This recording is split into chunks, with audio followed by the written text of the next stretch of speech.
and welcome to Stitched from my stash. My name is Julie and I'm coming to you from just north of Glasgow in the UK, and this is episode 62 of my vlog.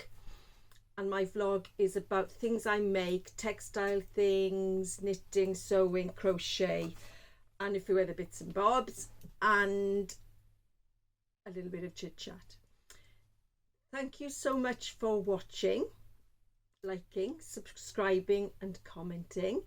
It's really good to have your company and nice to hear from you, where you are, what you're making, and hope you get something from this episode. Today I'm going to be talking about what I'm wearing.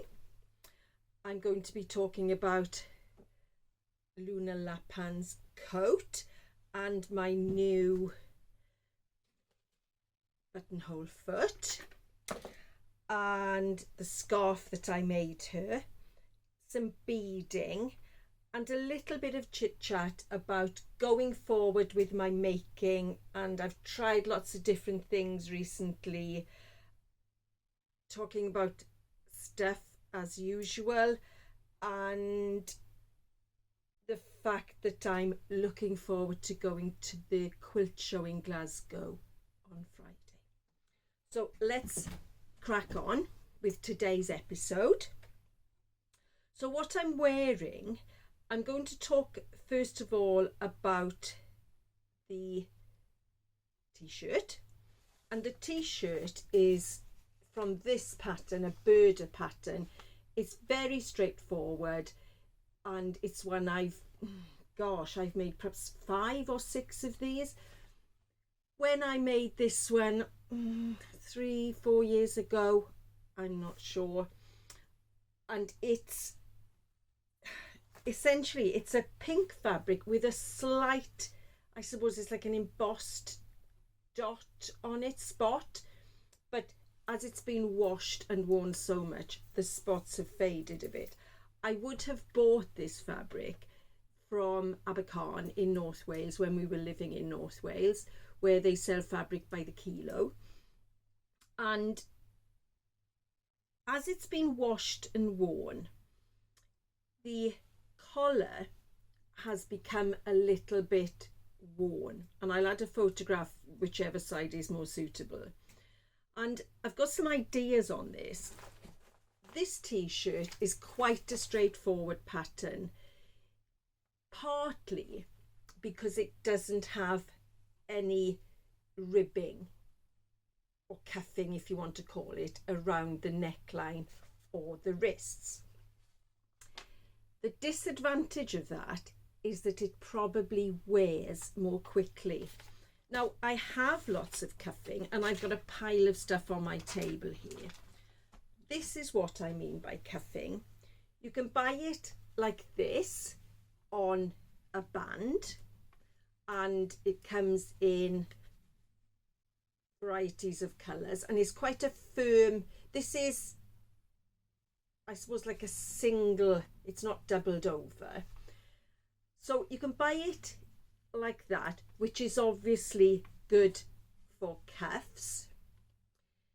You can also buy it in tubes. I would have bought these at Abercarn as well. So you buy it in a tube, and you cut whatever size you need, whatever, and it is a nice weight cuffing. So I've got other colours in my drawer, I don't know, navies, whatever.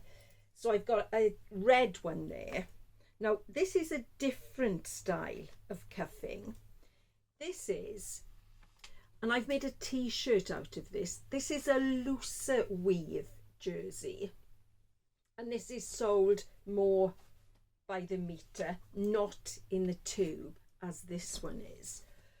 And you could use this for a t-shirt, but I've also used excuse me, this weight of stretch fabric for cuffing.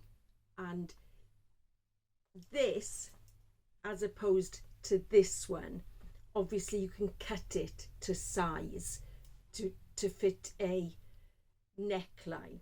you could cut this to size, but this is more expensive in terms of meterage compared to this. So to go back to this t-shirt, I think I do like it for its simplicity, and I like the height of the neckline. I think that's quite a good height, but I think the fact it doesn't have any ribbing does make it more likely to wear, because obviously that's an area that gets a lot of contact. So hey ho, I've had loads of use out of this t-shirt, and it's by no means on its last legs, but cuffing I think would have made it a bit more robust. And I probably have other t-shirt patterns that do ask for cuffing of some description, but this is my go-to because I like it's a raglan sleeve, which I find much easier than a set-in sleeve, and I can do lots of the actual sewing on an overlocker, which again makes it quick. But you know, it's pros and cons, isn't it? So I thought I'd dig out the types of cuffing I had. The tube, the one that's sold, the tube is sold by the meter, but this is flat, this yellow one, and the one sold on a card, which is probably the most expensive and the least adaptable, I would say. It is more just for cuffs. So that's the t-shirt, and I will put a video of me modelling it outside. I did take one, I said last week we've got hens visiting us at the moment. I did take one standing by the hens, not sure if that's going to be too dark, but I will try and put a video either side of me wearing the outfit. So that's the t-shirt. The pinafore, I've made 1, 2, 3 of these, I think, and again I've worn these quite a lot. I think I dyed this corduroy. It might have been a mustard, which I don't think really suits me, and the brown is much more serviceable. So this is the pattern I use for the pinafores. It's the Whittaker pattern by Merchant and Mills, and it does say it's an experienced level pattern. There are quite a lot of stages to the pattern, quite a lot of overstitching, which I've just used a matching colour on this one for the overstitching, so perhaps it's not so much of an issue if you use the same colour thread as the fabric. It has 4 buttons down each side, so again, you know, that's a bit technical, isn't it? And then it does have patch pockets, and the pockets, as I recall, I made this sometime last year, I think. The pockets come together really nicely. You think, is that going to work? And it actually does. So it's a nice pattern, but it is quite, as I said, there's a lot of elements to it, and it does have some lining, and I think just lining here, not in the bodice part, not further down. I suppose it's like an interfacing. I think I dyed this piece of linen alongside dyeing the corduroy using a dye-lon in the machine dye, I suppose it would have been. It will be on, perhaps I look up the episode that this one is on, where I talk a bit more about the dyeing. So to me, it's a good wear for me, because you feel a bit tidy in it. You feel as if you've made a bit of an effort, but it's also easy to wear around the house. And I'm not saying I do cleaning the bathroom in it, but it is, you know, it's easy to wear if you're doing chores or whatever, but yet it's nice enough if you're going out somewhere. So that's, where did I get this needle cord? Can't remember. Did I buy it on eBay? Not sure. It might be in that episode. So that's what I'm wearing. Today up in Scotland, it is a really nice bright day, and I think the light of the days in the Northern Hemisphere are getting better, and it's really cheering my mood. I feel much more energized, I think, when the weather's lighter, but the cloud is coming in and out, so I'm not sure how much it'll affect the light in this room. So that's what I'm wearing, and I will put the details underneath and in the description at the end if I remember. So number 2 on my list in my book is Luna Lapin's coat. Now, I made most of this coat last week, and if you watched last week, I was really having trouble with the buttonholes. Obviously, the buttonholes are very small, and I tried all sorts. So in the end, one of the things looking up on YouTube was mention of a buttonhole foot with a stabilizer. Now, I'm going to talk about the buttonhole foot, but I thought I'd gone through my list here and tried to remember everything I needed, but I've just remembered one thing. So I'm going to turn off and go and get this one thing. Excuse me for a moment.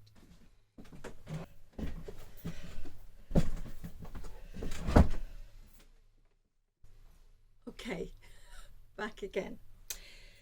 So the thing I wanted to pick up was the foot, the buttonhole foot that came with my machine, which is a Brother Innovis 350 special edition. I'm not going to talk much about machine, but I like it's a nice machine. Apart from the buttonholes, there may be one or two other things. So this is the buttonhole foot that comes with the machine. If it's not clear when I look at this film later on, I'll put a photograph. So as I said, online there was a suggestion to buy this buttonhole foot with a plate. So that's what I did.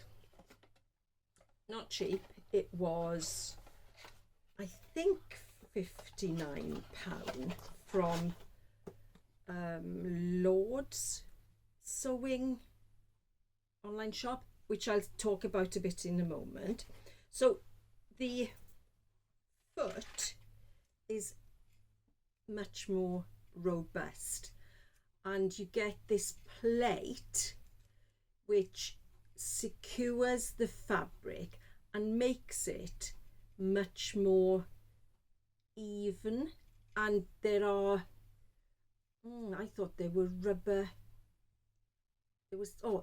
so this feels like a rubbery type material, and that helps the foot slide better over where you're sewing. So if you compare the two, the inner bit is, I suppose, slightly larger there, comparing the two, and this plate is, I suppose, the addition. I think that's a lot for £59. It's not. I think that's quite expensive, but hey ho. One thing that is mentioned is that this is only suitable for buttonholes that run down the edge of whatever you're making. So I suppose like blouses or coats where the buttonhole is just here. If you were doing like a double-breasted coat, because of this attachment here, you wouldn't be able to use this for a button that's further along on the fabric. It worked for Luna Lapin because it's a small area that you're moving, but as I recall, and obviously I'm no expert on these buttonhole feet, It doesn't work if you've got a buttonhole that's further in. But if you're interested, you check that out. There's loads of, well, I say there's loads. I did find some videos on YouTube. So to go back to my process of making the new buttonholes. So this arrived really quickly from Lord. It's on here. Here's the, let's see where they are. It's Lord's Sewing Limited, Oswald Twistle Mills, Oswald Twistle Accrington. So it's arrived really quickly, $59.99. So of course I was keen to have a go. So when I had a go, it wasn't allowing, it was skipping stitches basically from the bobbin. So I then read the instructions more fully, and on the instructions it says, let's see, if you're using the plate, which is the metal bit, let's find the English, because unfortunately that's the only language I speak. When using a stabilizer plate, it says sew between low and mid speed.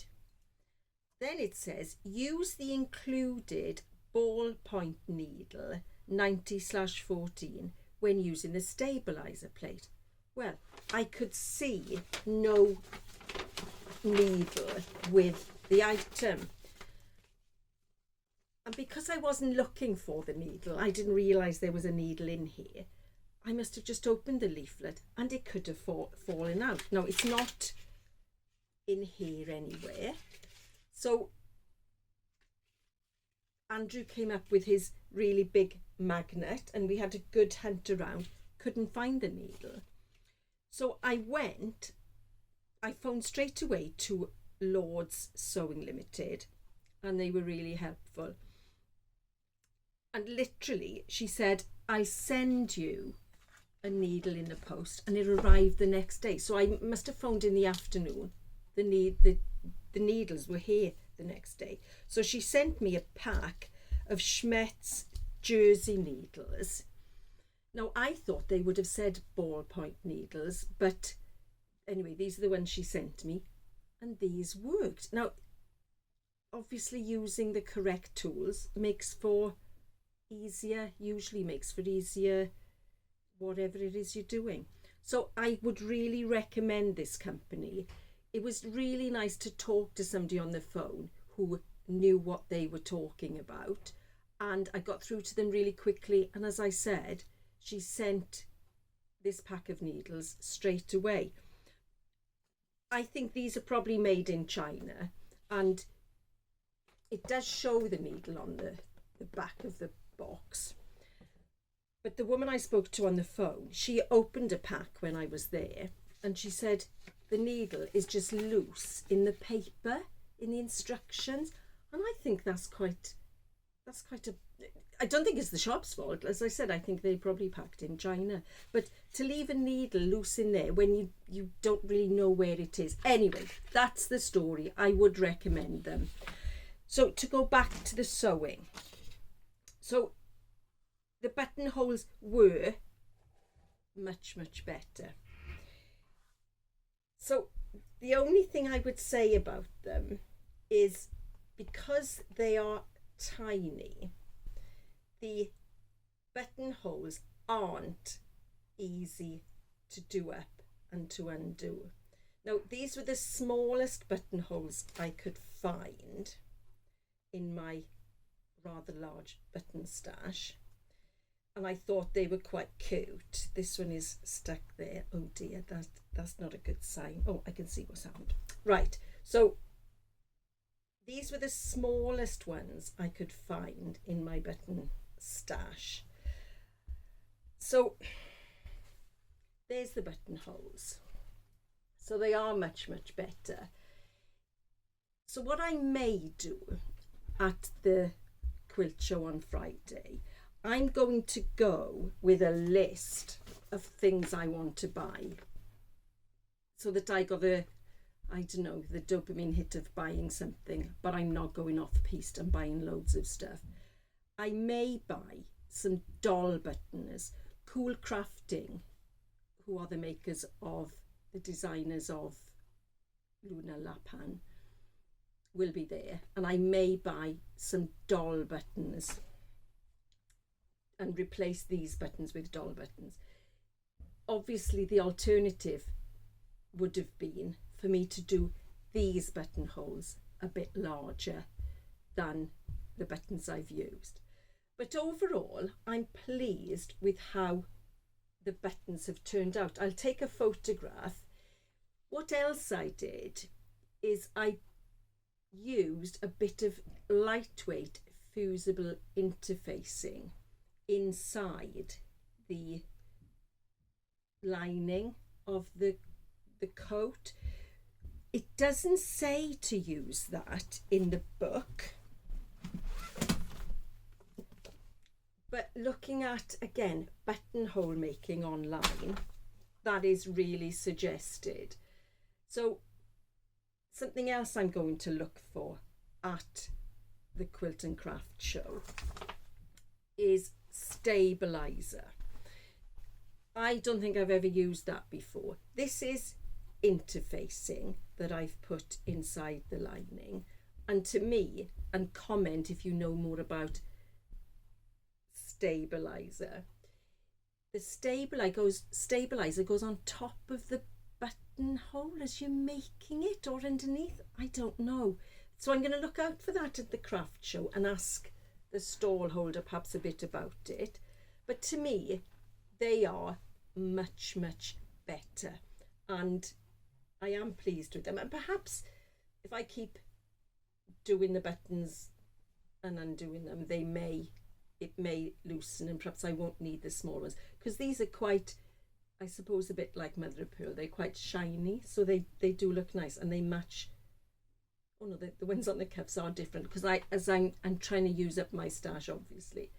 And the wool, this is wool fabric, was the remains of a tunic I made for myself. So that's Luna Lapin's coat with the pleat at the back, which I think is really cute, and I'm pleased with that now. Small things, eh? So then I went on to make the scarf to go with the coat. I'm not sure if she's in focus there. Let's sit her on this box if she'll stay up on there. So excuse me, let's have a look. So there's the scarf from the Luna Lapin book, and I thought, oh, that'll be a quick make. But it wasn't. It took me quite a while, to be honest. So it's a very long scarf. I'm not sure if a bunny needs a scarf this long, but it does look nice against the blue coat. So these scraps are obviously from my scrap box, which is down on the floor. I'm not going to lift it up now. And I chose mainly pinks because that's generally my go-to colour, with a little bit of this paisley blue. And I think that's quite effective, but it did take me quite a while. So in the book, you have a template, and you can trace and make your own templates. And am I going to find the template for the scarf? Come on now, Julie, you should have put a marker in here. It's a little triangle template, which, to use a rotary cutter on a bit of card, I don't think that's that effective.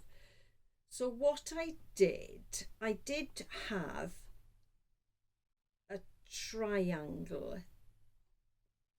Perspex template, but then I thought, I've got this large square, which says on it June Taylor Shape Cut. And this, sometime last year, there was a post on Free Cycle for some craft things. And I saw this in the box on the advert and I thought, that looks really interesting.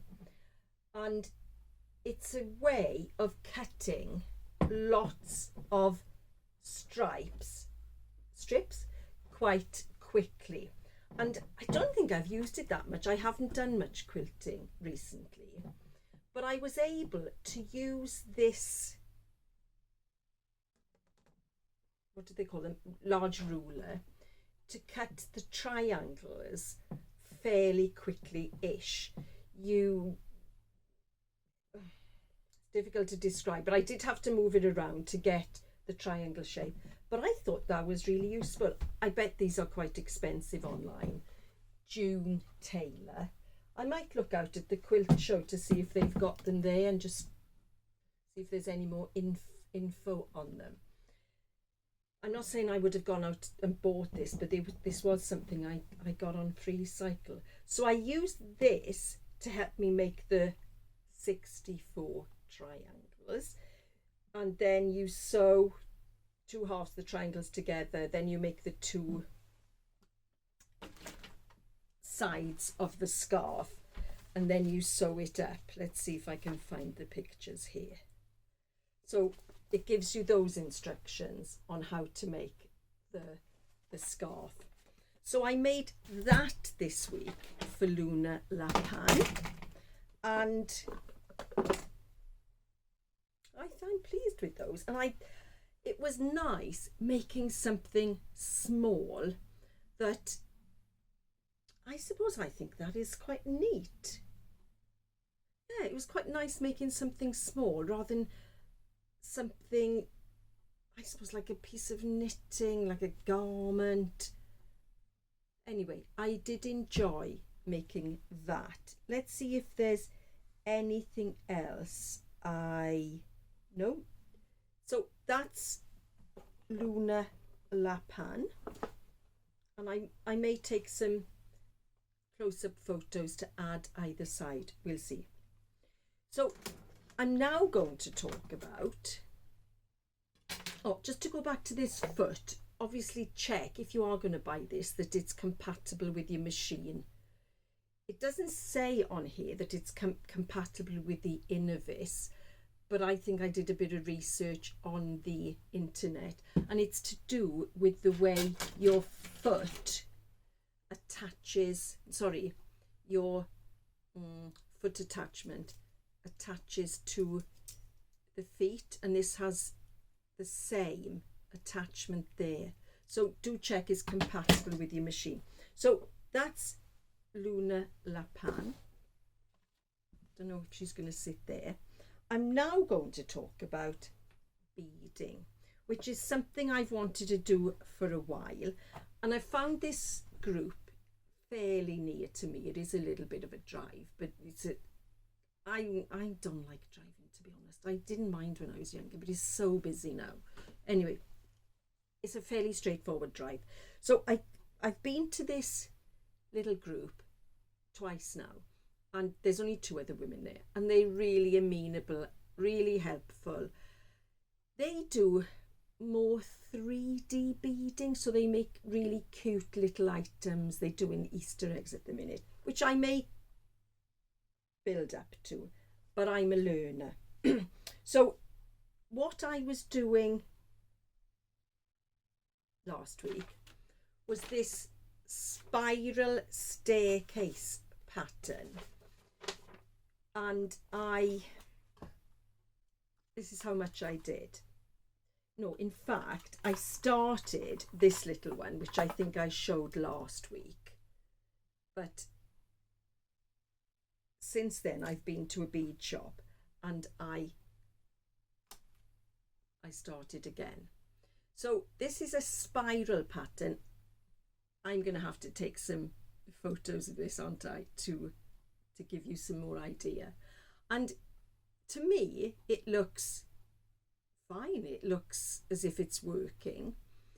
One of the women there gave me some KO thread. These are all new things to me. And I've now used the first lot of thread she gave me. She did give me some more, but I don't know how to attach it. So I might leave that till I go back again to the class and she can show me how to attach it. But I'm pleased with that. I'm going to talk a bit about beading. I wouldn't say loads, but I have a collection of random beads from necklaces or bits people have given me. And I would like to make some jewellery out of them. Going to this group, they have made jewellery, because this week the woman who's mainly helping me brought in samples of things she's made. Beautiful, really clever, lovely makes. But they're generally out of seed beads, which again is all new to me. The beads I have are larger, excuse me. But what I'm thinking is once I become more accomplished, I can then use the larger beads I have to make some jewellery items once I've got the patterns, the techniques, etc. She also gave me a needle, a beading needle, which is a little bit bent now. Perhaps that's me. It is quite fiddly to get going. But in the meantime, I went to a beading shop in Paisley, which isn't too far from us, and it's called the Number One Beading Shop. It's quite an eccentric place. It's in I think I mentioned this last week. It's in a church. It's freezing in there. It's really cold. And it's got hundreds and thousands of beads, which as a newbie is all a bit discombobulating and confusing. So the woman in the bead group told me to buy Mayuki beads. So these are Mayuki, and I only bought 4 pots because I'm trying to rein myself in. So I bought 4 pots of Mayuki beads, and these are matte and these are shiny. And when I was at the group last week, I did try and start with the matte ones, but they didn't slide through the needle as well. So the woman helping me said, keep those till you're a bit more accomplished. I also bought some needles, and she said they're the wrong ones. And I also bought one other needle. So I don't know if they're the wrong ones or whatever. I also bought these Kumu Himo weights, which I'm going to talk about in a moment. And I bought this mat at the class, which is a non-slip mat so your beads don't get everywhere. I'm going to come back to the buying in a moment. So these are the type of beads that are generally used in that class. They are, it's not a class, it's a group. They are number 11 seed beads. Yes, number 11 seed beads. Which, you know, that's a whole new realm of stuff for me, because I've got these big bumper beads that I want to use. Anyway, what I then did over the weekend, I took this, let me get it right, Kumi Himo disc, which I bought months ago in Hobbycraft because I wanted to do Kumi Himo. And I tried using the random beads that I have to make a bracelet. And I did write down the tutorial I used, Bead Spider, and he was great. He really showed you clearly how to start the Kumi Himo. I'm a learner. Oh, something else I bought at the Number One craft shop, no, sorry, Number One bead shop, was some Kumi Himo thread, because he did have in the shop some lovely examples of Kumi Himo, and you see them and you think, oh, they're beautiful. So I bought the thread. So I did use, oh, I did another example. Oh, I think I undid it. That, did I? Oh, I can't remember. Anyway, I then threaded up the Kumi Himo disc, following Bead Spider's instructions, and I made, again I'm going to have to take some photographs, I made the Kumi Himo loop that is going to attach the button. This is all learning. As it turns out, I made that too long. I then used random sized beads to make this bracelet. And as I said, I'm a learner. You can see the thread is really exposed. And looking online, it says if you use uneven sized threads or larger threads, you will see, beads, larger and uneven sized beads, you will see the thread. But I think that's quite pretty. I think it's quite good. I then attached a button. There was loads of thread left. Now I've got small wrists, so this is quite a bit too big for me with the loop single. So I doubled the loop, and I'm going to first doing this now. I doubled the loop and it does fit. So I think that's quite nice. You know, that's the type of thing I would like to make, or some chunky necklaces from these beads that I have in my possession. So I think that's quite nice as a first attempt at the Kumi Himo and using beads. It's quite nice as well. It's quite therapeutic, picking up the beads, and then you use the Kumi Himo disc and you turn it, as long as you keep turning it the same way. And if you've done Kumi Himo, let me know and give me some tips or some ideas perhaps. So the beading is something I've done this week, and yeah, I think I'd wear that. I think that's a good start. But I've learned I can make the Kumi Himo thread at the beginning smaller, and I did then try and organise the beads I have into categories so that I can try one of these using all the same size beads. I could try these beads, perhaps I should. Anyway, that's something else I've been doing this week. So I'm now going to have just a little chat about my crafting. And I feel I've tried a lot of new crafts, or I'm doing lots of different crafts.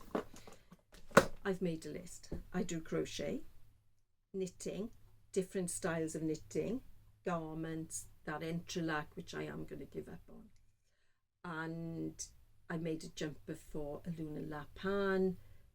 I do colour work. So I do different styles of knitting. I do garment making. I do have enough garments at the moment. So you never say never, do you? But I think, I don't know if I'm going to be making many garments. I've tried the beading. I've tried embroidery. I like patchwork and quilting. I like mending, although I didn't finish all my Fix-It Februaries. I suppose it's now going to be mended March. I've tried Kumi Himo, Sashiko. I've also got a loom. So I've tried weaving. Sewing, I've sewn bags. I've hand sewn the Luna Lapin. I've hand sewn some cute mice. I've done bags. So I think I feel now that I have reached craft type limits for me. I really don't think at the minute there's anything I'm looking at that I think, oh, I want to try that. And that's given me a little bit of relief, really, because I think I was spreading myself too thin. So it's almost like I can go back now and start doing more of the other crafts I've already done, because I don't think there's anything else that's itching me to start something different. Oh, we'll see. I think that's where I am at the moment. So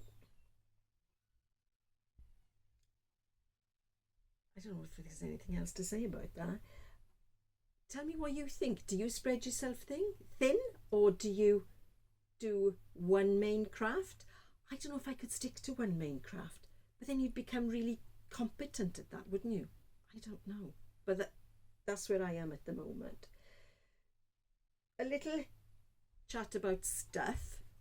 So we have managed to offload a few little bags to a charity shop, some books, some fancy tins I had, what else, some cushion inners, what else did I take, some clothing. And when I handed, and this was yesterday on a Sunday, so the charity shop was open, when I handed them in, I said, look, if you can't take them, fine, I'll dispose of them, because I know they have to throw a lot of stuff out. The one thing they wouldn't take was a lampshade, because it didn't have the wattage on it. So I thought that was great, and I was pleased. I asked them, do you want these items? I've also put some stuff on FreeCycle, and Andrew has, and we've got rid of a TV. We're in the process of getting ready for some building and decorating work, and Andrew's taken up some laminate strip flooring, and we're having the floors sanded. We've got some sanded floors, which he's done, but we're paying somebody now. And somebody's collected the second-hand laminate flooring, so that's good. Did I say a TV we've got rid of as well? And I've got a few things on eBay. I have sold a few things recently, a pair of boots. What else did I sell? Some wallpaper, some Laura Ashley wallpaper, which I bought last year, and I didn't like the colour, so I sold that. So I've got some watches on some other items. So we are chipping away. The storage unit we've hired is quite full at the moment, and I don't want it all coming back to the house. I really want to thin out, because it really does my head in. And that's a little bit about stuff, and it's really difficult, because I really don't like throwing things in landfill. But then if nobody wants it, and you try all these different avenues, where's it going to end up? We have a cot that our granddaughter used, which when she was here, she's 4 now, she doesn't need it. And it's a wooden cot, which we bought second hand, but her dad bought the new mattress, the new bedding, and they were hardly used. And I found quite a few charity shops, they won't take the mattress. Fair enough, I suppose. So I'd rather give it to somebody as a whole, and they can use the mattress. So again, I've put that on various posts. Anything else about stuff? So I feel I've bought quite a lot of stuff recently. So the foot I've bought, the beading stuff. Oh, these weights are for the Kumuhimo, and you attach them. They're bobbin weights. You attach them to your thread to keep it in tension, and you also have a tension aid in the middle of the circle, which the guy I watched on Bead Spider, he just made one out of a little bag and put some coins in it. I might buy a weighted device at the craft show. I must add that to my list. So I bought those. I forgot to mention those for the Kumihimo. So what else have I bought? I've bought some books. Sue Spargo, which is she's an embroiderer, she's an American, and these books actually came from America via Amazon. I think it was Amazon, I can't remember, or eBay, can't remember. But they're beautiful. And when I was down with my friend in Cambridge, we had a little craft afternoon, and one of her friends was doing some Sue Spargo work, and it's stunning. So that's another, it's embroidery, so that's fine, I'm not going off piste, but they're beautiful. When am I going to do those? So I bought that one, which is a stitch I suppose, like a directory showing you all the different stitches she uses. And then this one, which is more of a, not telling you how to do the project, but showing you some of the projects she's done. And I've hardly looked at these books, but these are beautiful. So, but these projects will take a long time. So I bought those. I also bought 2 beading books from the Beadworkers Guild. These, well, they weren't from the Beadworkers Guild, they were from eBay. So I've got those 2. So I want to rein myself in a bit now. I don't want to go buying loads more stuff. So my list for the craft show is bead needles. The woman in the little group I go to said to get tulip ones. KO thread she said to get, which they didn't have in the #1 bead shop in Paisley. And there are a couple of bead, what would you call them, stalls going to be there. I want some ordinary Gutterman's white yarn, white thread, because that's going down. I'm going to buy the hump jumper because that isn't very expensive. I may get the doll buttons and some stabilizer. I'm going to look at some cotton yarn for potentially making one of the cotton jumpers I like, knitted. And I'm attending a bead workshop which is making a bracelet. So let's see what I come back with. If I want to buy other stuff, fine, nobody's stopping me. But it just gives me more things to do, and I've got plenty of nice things I want to do. So I hope I've come to a place, oh my gosh, I'm going to say this, a place of peace. Oh my gosh, that's ridiculous. With my making. I don't know, perhaps it's the change in the weather cheering me up. I don't know. But I don't want to take on lots more different stuff now because I've got loads to do. So I'm going to say goodbye for now. I think at the moment it's just a case of keeping our heads above water, or keeping my head above water, isn't it, with all the terrible things happening in the world. And for me, trying to be grateful with what I have. And I am very, very lucky. So I'm going to say bye for now. Thanks for watching, and look after yourselves. Do some crafting. I know I'm going to try and do that. See you soon. Bye.